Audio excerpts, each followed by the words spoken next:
साधु महापुरुषलारा प्रेम तो पंडी प्रीतिंदे हेड़वा स्नेह तोड़ पर्यो अनमोल सलंगल प्रेम से कहना जी।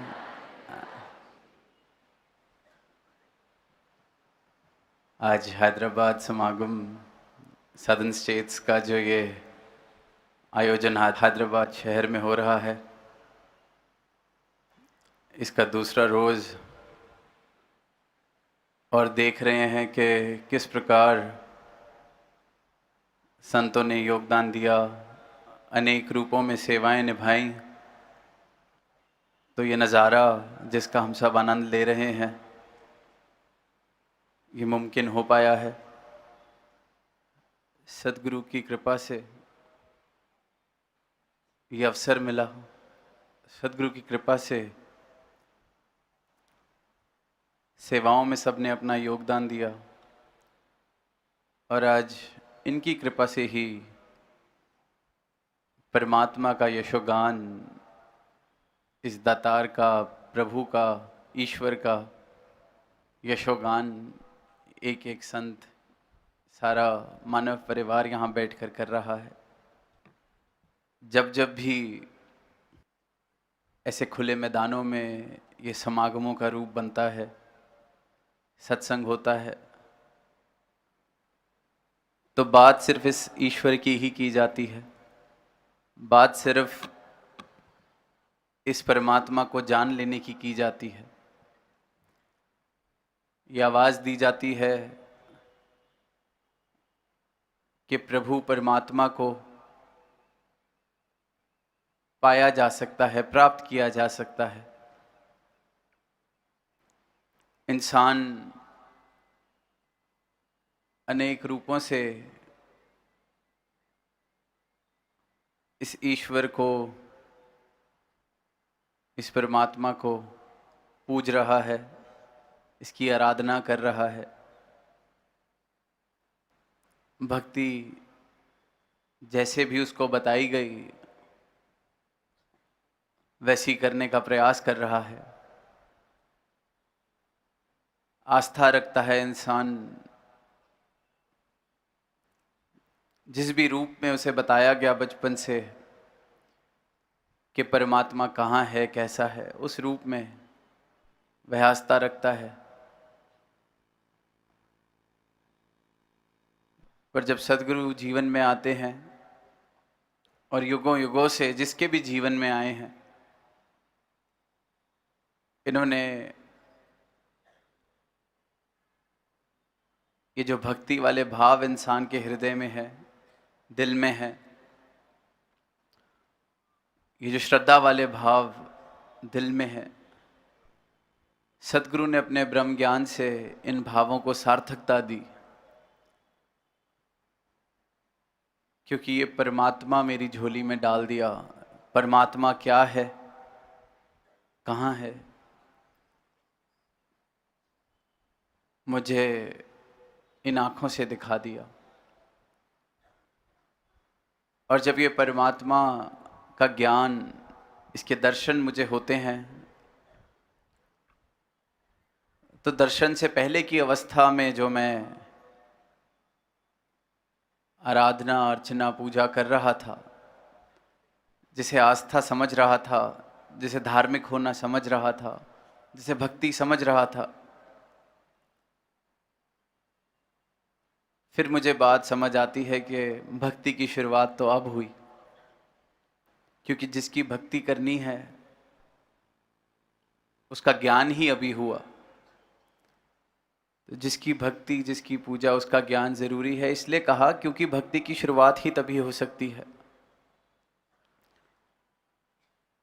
जब इस ईष्ट के दर्शन मुझे हो जाएं, जब पूर्ण सद्गुरु मेरे जीवन में आ जाएं। वरना तो इंसान अनेक अनेक तरह से प्रयास जरूर कर रहा है, पर सही मायनों में धार्मिक नहीं हो पा रहा। हम देखते हैं कि जब तक ये ज्ञान या ये सच जीवन में नहीं आया, तो हमारा भी रिश्ता परमात्मा से कुछ इस प्रकार था कि हम मांगते जाएं और ये देता जाए। अगर सुबह उठ के परमात्मा का नाम लिया तो कहीं ना कहीं दिल में कोई तमन्ना, कोई ख्वाहिश, कोई चाहत, परमात्मा से रिश्ता अगर मेरा था तो या तो किसी संस्कार के रूप में मुझे वो रिश्ता मिला कि शुरू से देखते आए कि घर में ऐसा होता है तो हम भी ऐसा कर रहे हैं। और फिर जैसे जैसे मैं बड़ा होता गया, जैसे जैसे जीवन में ख्वाहिशें, ज़रूरतें, चाहतें आती गईं, तो परमात्मा को मैंने इस प्रकार की एक सत्ता समझ लिया कि इसको खुश इसलिए रखना है ताकि जैसा मैं चाहता हूँ मेरे सारे काम वैसे होने लगें। अधिकतर, ज़्यादातर इंसान परमात्मा के साथ इसी कारण रिश्ता बनाए रखता है। पर परमात्मा तो इंसान से प्रेम का रिश्ता स्थापित करना चाह रहा है। परमात्मा तो निरंतर सिर्फ और सिर्फ प्रेम दे रहा है इंसान को। चाहे सामने से वो इंसान कैसा भी रिश्ता बना के बैठा हो, मांग वाला, भ्रम वाला, अज्ञानता वाला, पर परमात्मा ने तो सिर्फ और सिर्फ एक प्रेम का रिश्ता बनाया है। और जब सतगुरु जीवन में आते हैं और ये ब्रह्म ज्ञान जीवन में आता है सतगुरु का, तो फिर इस परमात्मा के प्रेम के लिए शुक्राने वाले भाव निकलते हैं। परमात्मा के प्रेम का मुझे एहसास होता है क्योंकि कण कण में फिर ये परमात्मा नज़र आ रहा है। फिर ये बात समझ आती है कि परमात्मा के साथ अगर सिर्फ मांग वाला रिश्ता बनाया तो ये तो फिर कोई रिश्ता ही नहीं हुआ। परमात्मा के साथ अगर रिश्ता स्थापित हो सकता है तो सिर्फ प्रेम वाला, बेगर्ज उल्फत वाला, अनकंडीशनल लव वाला। और ये मुमकिन तभी होता है जब सद्गुरु मेरे नज़रिए को बदल देते हैं। तो मुझे दिखता है कि परमात्मा की प्रेम की बरसात तो निरंतर हो रही थी, मैं ही इसमें भीग नहीं पा रहा था। जैसे अगर कहीं बरसात हो रही हो और बहुत सारे घड़े, मटके जिन्हें कहा जाता है, रखे हों, तो जाहिर सी बात है कि बरसात सभी पे बराबर गिरेगी। लेकिन अगर कोई मटका नहीं भर रहा तो सिर्फ और सिर्फ उसके कुछ कारण हो सकते हैं कि या तो उस मटके में छेद है, या वो मटका उल्टा पड़ा हुआ है, या उस मटके के ऊपर ढक्कन लगा हुआ है। बरसात को दोष नहीं दिया जा सकता कि कोई मटका क्यों नहीं भर रहा, बरसात तो बराबर हो रही है। अगर उल्टे पड़े मटके को सीधा कर दिया जाए तो वो भी भरने लग जाएगा। अगर ढक्कन लगे हुए मटके को के ऊपर से वो ढक्कन हटा दिया जाए तो वो भी भरने लग जाएगा। अगर किसी मटके में छेद हैं, उन छेदों को ठीक कर दिया जाए, भर दिया जाए, तो वो भी भरने लग जाएगा। बरसात तो वैसी की वैसी बरस रही है, सबके लिए बराबर। इसीलिए ये जो बात की जा रही है कि परमात्मा तो सबके लिए बराबर है, सबके लिए, और सब में बराबर है। जितना मुझ में, जितना किसी और में, उतना ही सब में बस रहा है। परमात्मा की तरफ से कोई फर्क नहीं है।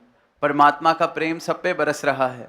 सोच के देखें, परमात्मा ने, आज जिक्र हुआ, ये साधन दिए, पानी बनाया, तो प्यास सबकी बुझ रही है। ऐसा नहीं कि किसी खास इंसान की ही प्यास परमात्मा के बनाए हुए पानी से बुझती है। जो जो इस पानी को पीता है उसकी प्यास बुझ जाती है। परमात्मा का प्रेम है सबके लिए बराबर। ये थोड़ी कि कोई परमात्मा का नाम लेता है तो उसकी प्यास बुझती है, परमात्मा का नाम नहीं लेता तो उसकी प्यास नहीं बुझती। ये तो कोई जो दिल में नफरत लेके चल रहा है उसकी भी प्यास बुझाते हैं अपने पानी से। ये बराबर हैं। परमात्मा सबके लिए बराबर है, सबके लिए बराबर अपनी कृपा बरसा रहा है। अगर मेरे जीवन में इस परमात्मा का प्रेम नहीं है, मेरे जीवन में प्रेम नहीं है, मेरे जीवन में ये परमात्मा का एहसास नहीं है, क्योंकि मेरे मटके में कमी है, या तो ये उल्टा पड़ा है, या इसमें छेद हैं, या ढक्कन है। और सदगुरु युगों युगों से इंसानों के इन्हीं मटकों को ठीक कर रहे हैं, उल्टे पड़े मटकों को सीधा कर रहे हैं, ढक्कन लगे हुए मटकों के ऊपर से ढक्कन हटा रहे हैं, और छेदों को भरा जा रहा है, ताकि परमात्मा सबके जीवन में आ सके, इसकी कृपा, इसका प्रेम हर जीवन में बरस सके। पर इंसान अपनी कमियों, अपनी अज्ञानता की वजह से, अपने भ्रमों की वजह से इतने फर्क बना बैठता है।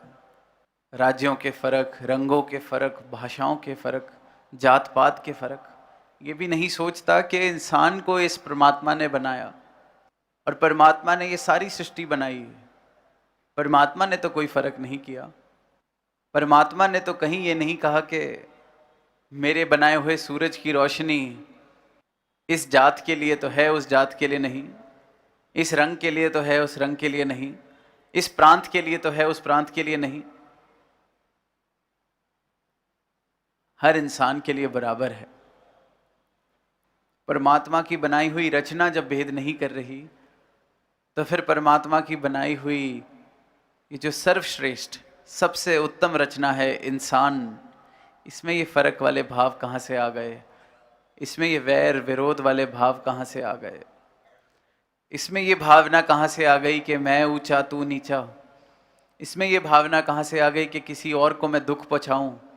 इसमें ये भावना कहाँ से आ गई कि परमात्मा सिर्फ मेरा है, तेरा नहीं, या परमात्मा को पाने योग्य सिर्फ मेरे जैसे लोग हैं, मेरी जात वाले लोग हैं, मेरे कुल वाले लोग हैं? ये भावना परमात्मा ने तो नहीं डाली। परमात्मा ने तो एक जैसा, एक रूप में सबको बनाया। God made man in his own image, हम बार बार पढ़ते हैं। पर फिर ये भी तो देखें कि इतने संकेत, इतने इशारे इस दुनिया में, इस सृष्टि में बराबरी के, परमात्मा के प्रेम के। ये धूप बरस रही है, हवा चल रही है, ऑक्सीजन है, सबके लिए बराबर है। इंसान इतनी दीवारों में कहाँ फंसता चला जा रहा है? कारण सिर्फ और सिर्फ इंसान की अज्ञानता है। और दुख की बात यह है कि इंसान ने अपनी अज्ञानता में, अज्ञानता को मजबूत करने के लिए और अज्ञानता को बचाने के लिए नाम भी परमात्मा का इस्तेमाल करना शुरू कर दिया है। इंसान अगर आज इंसान का दुश्मन बन रहा है, तो देखते हैं कि धर्म के नाम पर ही दुश्मनी हो रही है। बंटवारा इस परमात्मा का भी कर बैठा है, मेरा ईश्वर ऊंचा, तेरा ईश्वर छोटा।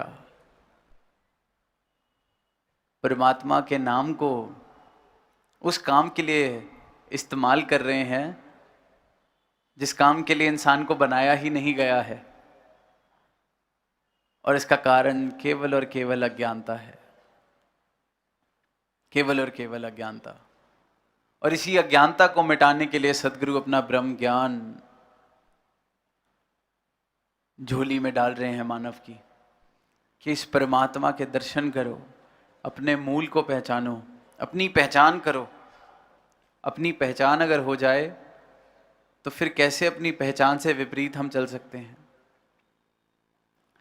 एक कहानी कई बार पढ़ी होगी कि एक राजा ने अपने बच्चे को बेदखल कर दिया था बाल उम्र में, कि ये बहुत ही किसी काम का नहीं है, राज्य से निकाल दिया।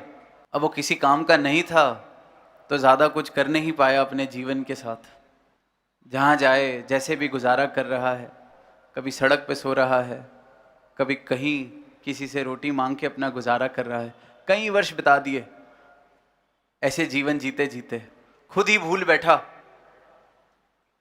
कि किसी ज़माने में मैं भी राजमहल में रहा करता था, मेरे पिताजी राजा हैं। आदी हो जाता है इंसान, भूल जाता है। अब जीवन ऐसे मांग मांग के जीते जीते हालत कोई दूर से भी देखे तो पता चल जाता है कि इसका गुजारा तो मांग मांग के ही चल रहा है। फिर कहते हैं कहानी में कुछ ऐसा हुआ कि क्योंकि राजा की और कोई संतान नहीं, तो अंतिम समय में भेजा गया कि ढूंढ लाओ उसको, जैसा भी है तो बेटा ही, ढूंढ के लाओ उसको। अब जहाँ वो राजा के दरबार से उसके कुछ वजीर उसको ढूंढने गए, ढूंढा बच्चे को, और जब उसको बताया, याद दिलाया और बोला कि आओ, राजा ने ये सोने का रथ भेजा है अपने बेटे को बुलाने के लिए, तो जो आसपास के लोग उसको कल तक भिखारी समझ रहे थे, मांगने वाला समझ रहे थे, देख रहे थे कि इसकी चाल ढाल कैसी है, दूर से ही देख के उसको अलग रास्ते जाने लगते थे कि फिर कुछ मांगेगा आज। आसपास के लोगों ने जब देखा कि ये रथ पे कहाँ चढ़ रहा है, और जब रथ पे चढ़ा है तो आसपास के लोग कहने लगे कि ये तो आदमी ही दूसरा लग रहा है, इसको देख के अब लग ही नहीं रहा कि ये कल तक हमसे ही खाना मांग रहा था। इसकी चाल ढाल ऐसे लगने लगी है कहीं का राजकुमार है। एक क्षण लगा, पहचान मिल गई। अब बोले उसको कि जाओ वापस उस मांगने वाले की तरह दोबारा लग के दिखाओ, वो नहीं कर पाएगा, पहचान मिल गई। इसी प्रकार जब ये परमात्मा की पहचान मुझे देते हैं तो मुझे मेरी पहचान भी दे देते हैं कि तू क्यों नफरत कर रहा है, क्यों वैर कर रहा है, क्यों किसी को छोटा बड़ा सही गलत मान रहा है, क्यों किसी को उस नज़र से देख रहा है जहां तुझे ये लगे कि वो मुझसे अलग है, क्योंकि पहचान नहीं है। और जब ये पहचान मिल गई तो फिर वही चाल ढाल, जैसे उधर बदली, चाल ढाल बदल जाती है, नजर बदल जाती है, मुझे छोटा बड़ा दिखना बंद हो जाता है, सब अपने लगने लग जाते हैं, सब में परमात्मा के दर्शन होने लग जाते हैं। इस बात का एहसास होने लगता है कि वाह, जैसा मैं इस परमात्मा में बस रहा हूं, वास कर रहा हूं, वैसे ही तो ये सारे भी इसी परमात्मा में वास कर रहे हैं। और जैसा ये परमात्मा मुझ में वास कर रहा है, वैसे ही तो सब में वास कर रहा है। तो गैर कहें तो किसे कहें, वैर करें तो किससे करें, वैर वाले भाव खत्म हो जाते हैं, जड़ से खत्म हो जाते हैं। और इसे असली धार्मिक होना कहा गया है, क्योंकि धर्म की पहचान हो जाती है। तभी फिर वो बाबा हरदेव सिंह जी ने जो हम सबको संदेश दिया कि धर्म जोड़ता है, तोड़ता नहीं, क्योंकि धर्म की पहचान, सही धर्म जिसने प्राप्त किया है, फिर वो सबसे जुड़ा ही है। धर्म के नाम पर जो भ्रम है, धर्म के नाम पर जो अज्ञानता है, सिर्फ और सिर्फ वो तोड़ने का कारण बनती है। सही धर्म, सही मायने में धर्म जिसके जीवन में आ गया, ये परमात्मा जिसके जीवन में आ गया, ये सत्य जिसके जीवन में आ गया, वो सिर्फ और सिर्फ जोड़ने का काम करता है और जुड़ता ही जाता है। सबसे एक सूत्र में, एक इशारे से जुड़ गया कि मैं इस परमात्मा का अंश हूं और ये परमात्मा सब में वास कर रहा है, तो सबसे मेरा जोड़ एक अपने ब्रह्म ज्ञान से ये बना देते हैं। हर एक मानव से, सारी सृष्टि से मेरा जोड़ ये एक इशारे से बना देते हैं। इसलिए कहा गया कि धर्म जोड़ता है, तोड़ता नहीं। तो आज यहाँ सारे ही संत भी यही आवाज दे रहे हैं, यही मानव को मानव से जोड़ने वाली भावना, कि सिर्फ बातें नहीं, सिर्फ प्रयास नहीं, वो भाव, वो पहचान, वो ज्ञान जिससे ये जोड़ने वाले भाव बने, ये प्रेम वाले भाव बने, इसकी प्राप्ति हो जाए। जैसे हम सब घर पे पानी उबालते हैं, पानी 100 डिग्री पे पहुंचता है तो अपने आप भाप बनने लगती है, कुछ और नहीं करना। इसी प्रकार ये परमात्मा की पहचान अगर मिल जाए तो जोड़ने के लिए और कोई काम करने की जरूरत नहीं है, प्रेम लाने के लिए और किसी काम को करने की जरूरत नहीं है, एक सुंदर संसार बसाने के लिए और किसी काम को करने की जरूरत नहीं है। ये तो भाप की तरह अपने आप बन जाएगा। ये 100 डिग्री पे जैसे पानी उबलता है, वैसे ही ये 100 डिग्री वाला सत्य मेरे जीवन में आ जाए तो ये वैर, निंदा, नफरत वाले भाव जीवन से खत्म हो जाते हैं, प्रेम स्थापित हो जाता है, सत्य जीवन में आ जाता है तो असत्य जीवन से चला जाता है, सत्य की पहचान हो जाती है तो मिथ्ये जीवन से चला जाता है। और ये सत्य वाला जीवन, सच वाला जीवन ही परमात्मा वाला जीवन है, ही भक्ति वाला जीवन है। और ये सिर्फ और सिर्फ सदगुरु की कृपा से मुमकिन है। सदगुरु के ब्रह्म ज्ञान को जीवन में जिसने प्राप्त किया है और जिया है और इससे अपना जोड़ बनाए रखा है, फिर उनका जीवन हमेशा ही जोड़ने वाला बना है, हमेशा ही प्रेम वाला बना है। और ऐसा जीवन हर एक इंसान जी सकता है। ये परमात्मा हर एक इंसान के लिए बराबर मौजूद है और हर एक इंसान इसे प्राप्त कर सकता है। जैसे दास ने शुरू में कहा, ये बरसात निरंतर सबके लिए हो रही है। अब कोई मटका अगर खाली है तो वो मेरी अज्ञानता है, मेरा अहंकार है।